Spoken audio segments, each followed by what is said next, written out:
The guests who are with us. With us is at the moment Dov S. Zakheim, who is a senior advisor at the Center for Strategic and International Studies and vice chairman of the Board for the Foreign Policy Research Institute. Joining us also is Miko Peled, author.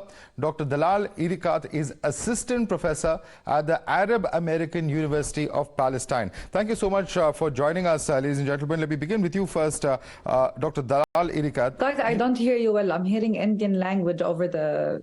All right, I apologize for that. I'll just ask my technical team to try and fix that. Our production team will just fix that in a moment for you. If you could fix the audio that Dr. Dalal Irikat is getting. I'm going to come to you in just a minute then. Let me go across to Miko Peled.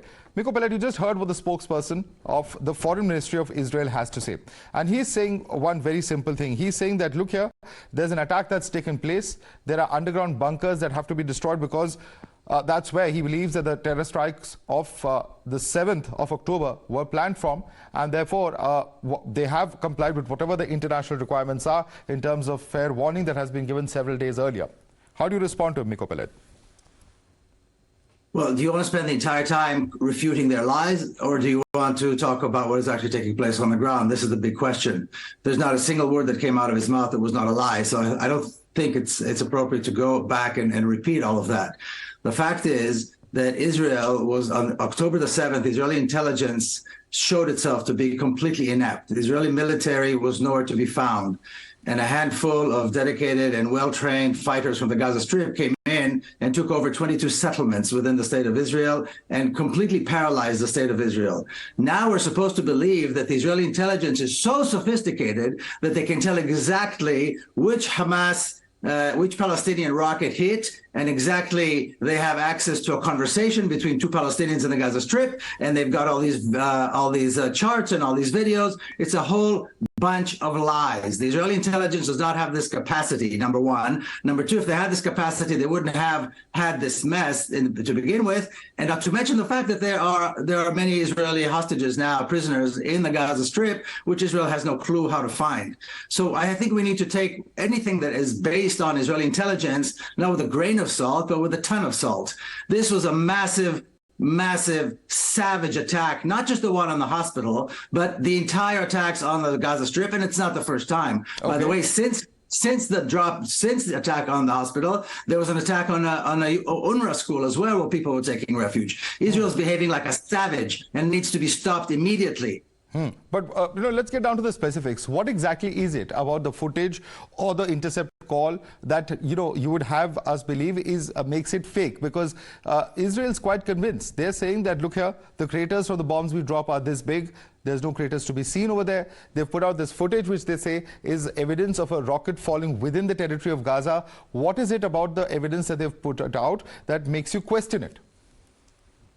Well, they also had evidence that the Palestinian fighters killed babies and beheaded babies and did all kinds of things, all kinds of nonsense like that, which they perpetuated, and then the U.S. president repeated as well, and we know that was refuted. Israel is in a campaign of lies to justify its genocide. They put out images after that. They put out images of what they called were beheaded babies. They put out images. So what? Anybody with a laptop can put out these images. That's not the problem. The idea that the Israeli intelligence, after this massive failure to see Palestinian fighters coming in on gliders from the Gaza Strip and crossing on land in the Gaza Strip and taking half of Israel, practically, settlements in the south, taking them, and the Israeli intelligence was nowhere to be seen or found. Right. Now they suddenly have the capability to create all these divisions. They have kids sitting on laptops and putting out this nonsense. Oh, okay. You believe this is completely fake? You're saying this is all cooked up. Let's get in another perspective. Dov Zakheim, how do you respond to Miko Peled, who says that this is all complete forgery, it's all fake, that there's nothing true in what's being put out by Israel is his view? How do you respond to him? Well, I don't really want to get into a debate with somebody who says that when children were killed and people saw the kids beheaded is all a lie.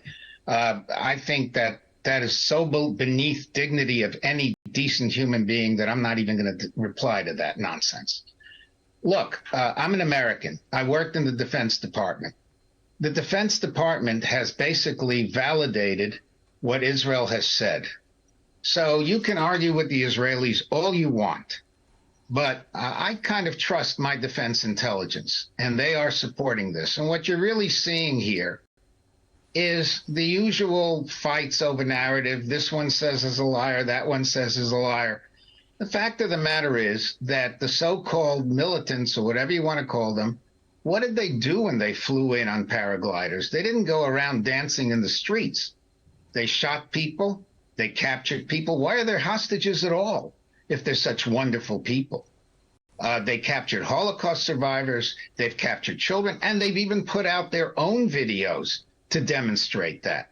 So, look, people are going to believe what they want to believe. There are 10% of the United States still believes Elvis Presley's alive. You want to believe that? You believe that.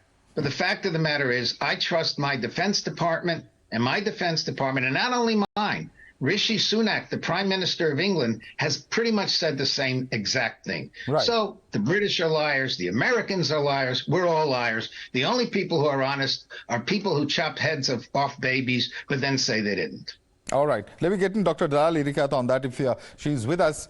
All right. She's not with us, but we have Adam Scott also joining us on the broadcast. Adam Scott, how do you respond to those who are, in fact, raising questions about the veracity of claims that have been made by Israel? You just had Miko Peled a few moments ago saying that none of this is true, that all this is part of some kind of conspiracy, some kind of concoction from the Israeli side. The Jewish conspiracy, the Israeli conspiracy, the Zionist conspiracy.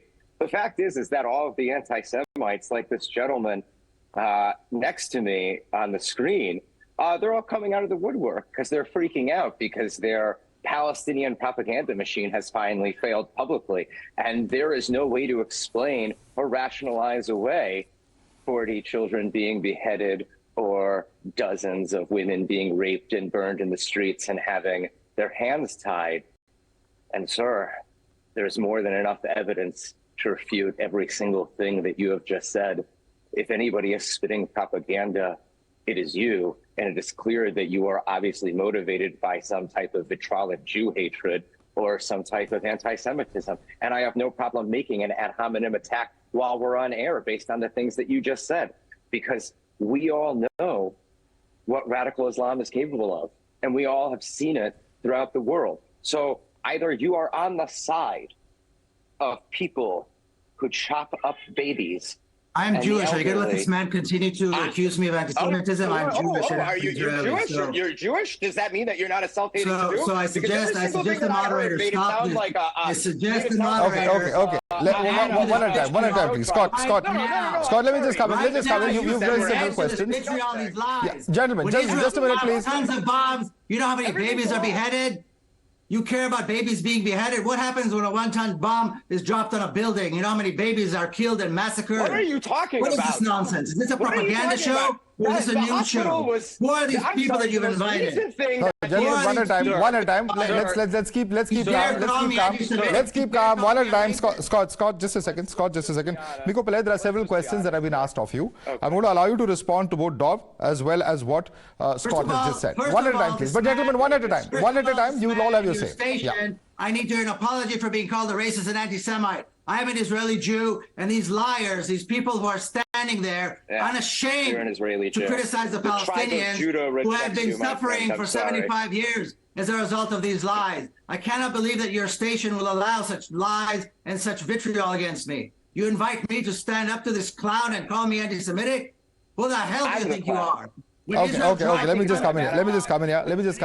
Let's not label each other. I can understand it's a very emotive issue. I can understand there's so much that's just happened in the last 24 hours that has people completely worked up. But let me bring in another perspective. Dr. Dalal Irikat is also with us. She's an assistant professor at the Arab American University in Palestine.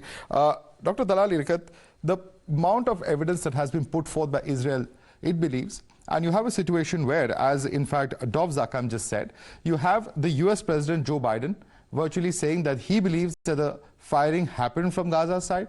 You have pretty much Rishi Sunak saying the same thing. And it's not just about, outlandish claims being made. If there are other countries, you can accuse Israel of doing propaganda, but surely you can't accuse other countries of doing that. There must be some solid reason for them to come out and take the position that they have. Listen, the Israelis are masters in spinning reality.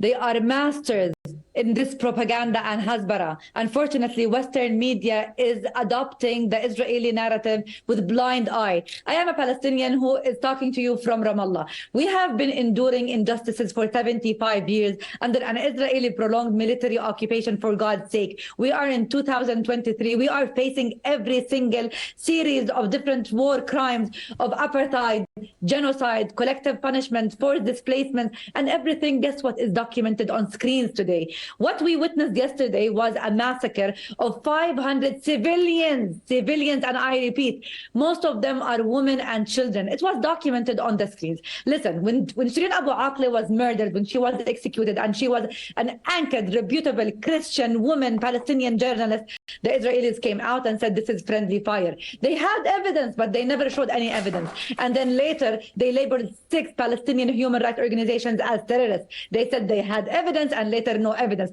So this is the Israeli way of, misleading the audiences, of spinning realities. This is a technique that Israel uses every time they find themselves in trouble. Yesterday's massacre was documented on screens. Listen, in Gaza, 2.2 million civilians are totally besieged under a 16-year-old blockade, totally deprived from water, medicine, electricity, food, internet, any kind Water of was turned back on 2 days ago. No, let me finish, please. Let me finish, please. Let me finish. Water was turned back on 2 days ago. Excuse me, let me finish. For the past 12 days, around 4,000 souls of Palestinian civilians perished. You know what? This is not only about Gaza. The whole framework about, Netanyahu waging a war against Hamas is contested. This is wrong, and this is totally misleading to the world, to the conscious world.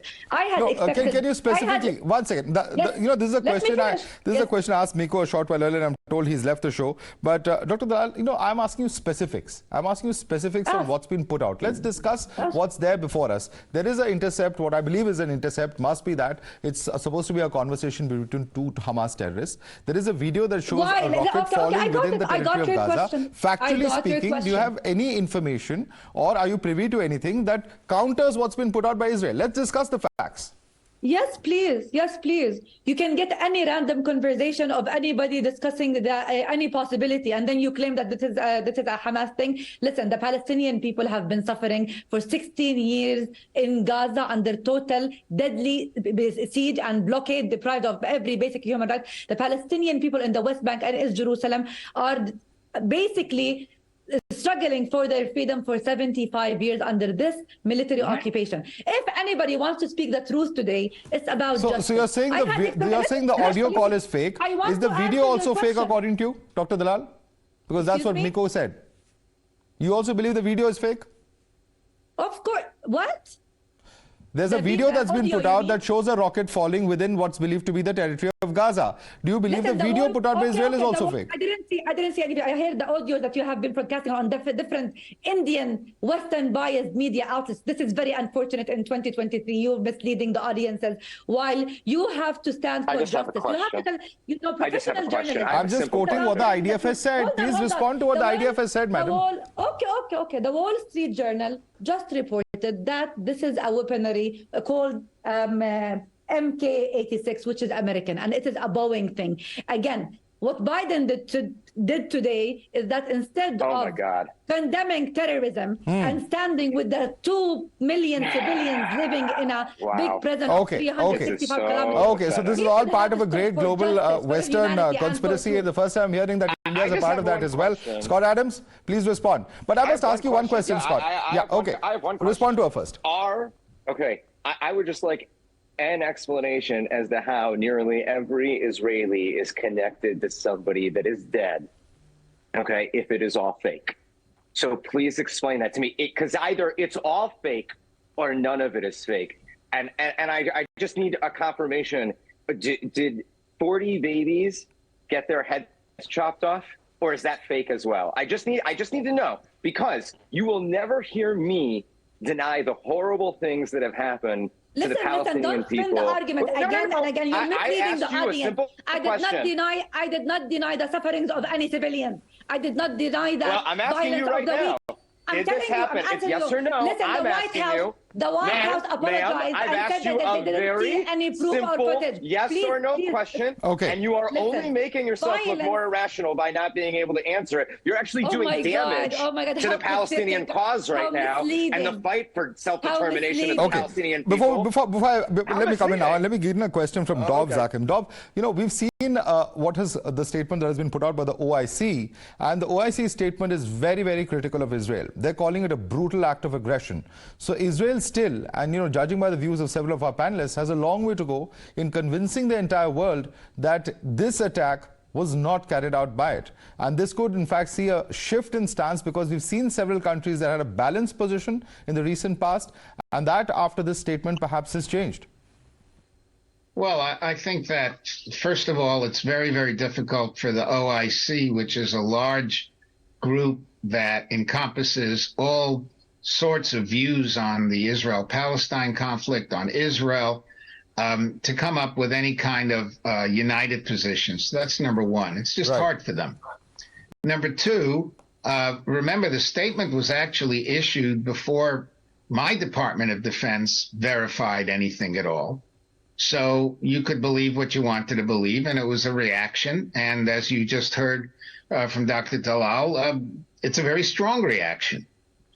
So that's a second point. What really matters is this.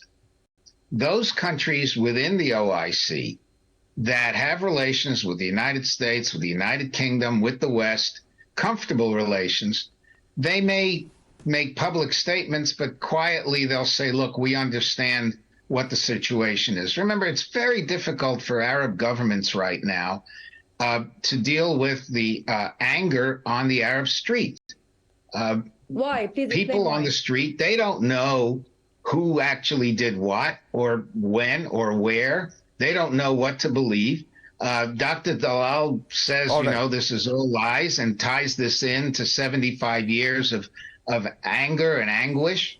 There's no question, at least in my personal view, that the Netanyahu government has made things a lot worse over the last dozen years or so than Okay. was the case before. Okay, But we'll have to leave it there. nevertheless- We'll have to leave it there, Dov. Completely out of time. Let me thank you for joining us, Dov Zakhem, as well as Dr. Dalal Irikat and Scott Adams this evening. Clearly, it's a very, very difficult moment, and perhaps could just be a sign of things, unfortunately, that could be in the offing in coming days. Thank you so much for joining us on The First Debate.